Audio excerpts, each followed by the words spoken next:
Sākot nodarboties ar motosportu, ļoti svarīga lieta ir ekipējums, kas pasargā motobraucēju no dažādu veidu traumām. Viena no vissvarīgākajām lietām ir ķiveri. Dažādi dizaini un formas. Pārsvarā ķiveres izgatavo no stikla materiāla.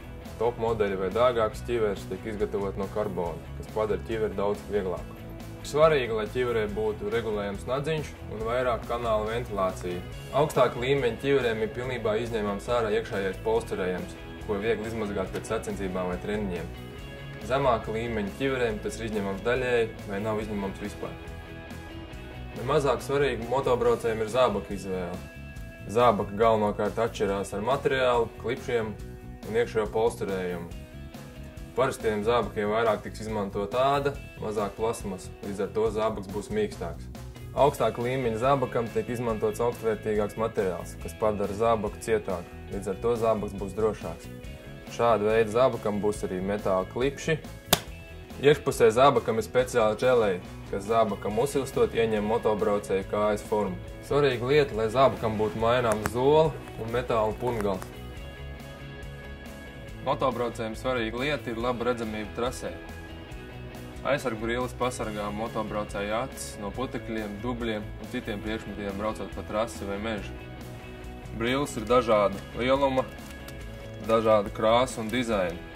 Brillēm ir dažāda veida stikliņi, gan balti, gan tonēti, kurus motobraucēji izmanto atkarībā no laika apstākļiem. Ziemā braucēji mēdz izmantot tās saucamos dubultos stikliņus, kuriem ir labāka ventilācija un līdz ar to brilles neaizsvīst. Brīļu kvalitāti nosaka šī švamīte. Labas kvalitātes brillēm tā būs 2 vai 3 kārtās, kas labāk uzsūks braucēju sviedrus, un līdz ar to neļaus putekļiem un citiem netīrumiem iekļūt brīļu iekšpusē, kas traucē braucēju redzamību.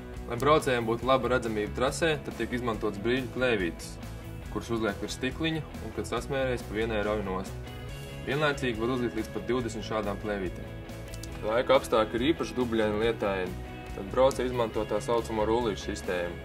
Pavalkot šo striķīti, pāri stikliņam pārvalkas filmiņas tīrā daļa, un braucēji vismaz šajā zonā ir skaidra redzamība.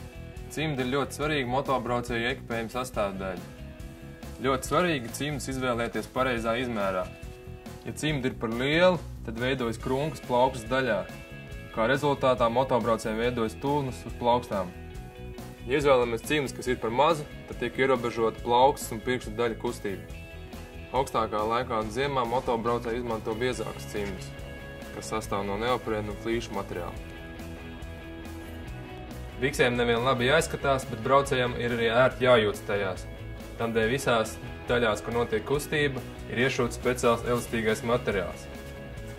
Speciāls materiāls ir iešūts ceļa daļā, kur braucējiem stāvot vai sēžot, šī daļa berzējas gan motociklu. Pro braucēji izmanto tā saucamās platās bikses, kas apakšējā daļā nāk virs zābakiem. Priekšrocība – dubļu ūdens neiekļūst zābakos. Tāpat šīs bikses izmanto arī augstākos laika apstākļos. Krekls pārsvarā tiek izmantots kā dizaina elements, lai motobraucējs savu sponsoru un atbalstītāju logo varētu parādīt sacensībās. Augstākos laika apstākļos vai ziemā braucēji izmanto jaku vai vesti. Ir jakas, kurām nopogājas rokas, un jaka kļūst par vesti. Jaka ir jābūt brīvai, lai braucējiem būtu viegli kustēties. Nemazāk svarīgi kā ķiveri un zābaki ir pārējā ķermeņa aizsardzība, kā piemēram ceļa sargi, muguras josta un krūšu bruņas. Krūšu bruņas pasargā motobraucēju krūšu kurvi, ribas un plecas, kā arī aizmugurējā daļa, lāpstiņas un motobraucēju mugurkauli. Tāpat šīs bruņas ir dažādā komplektācijā. Ir tās saucamās krosa bruņas un ir pilnās bruņas, ja mēdz saukt arī par bruņu kreklu. Pilnajām bruņām ir pilnīgāka aizsardzība, papildus klāt nāk elkoņu sargi un ir pilnīgāk aizsargāta muguras aizmugurējā daļa. Ļoti svarīgas motobraucējiem ir ceļa bruņas. Arī tās ir dažāda veida un atšķiras, cik nopietni braucējiem pasargāt celi un ceļa saites. Šāda veida bruņas motobraucēju celi un apakštilpu pasargās galvenokārt pret triecieniem. Šīs bruņas ar daudz nopietnāku mehānismu pasargās ne tikai pret triecieniem, bet arī pret ceļa saišu traumām, bet ceļas ir nofiksētas daudz stingrāk.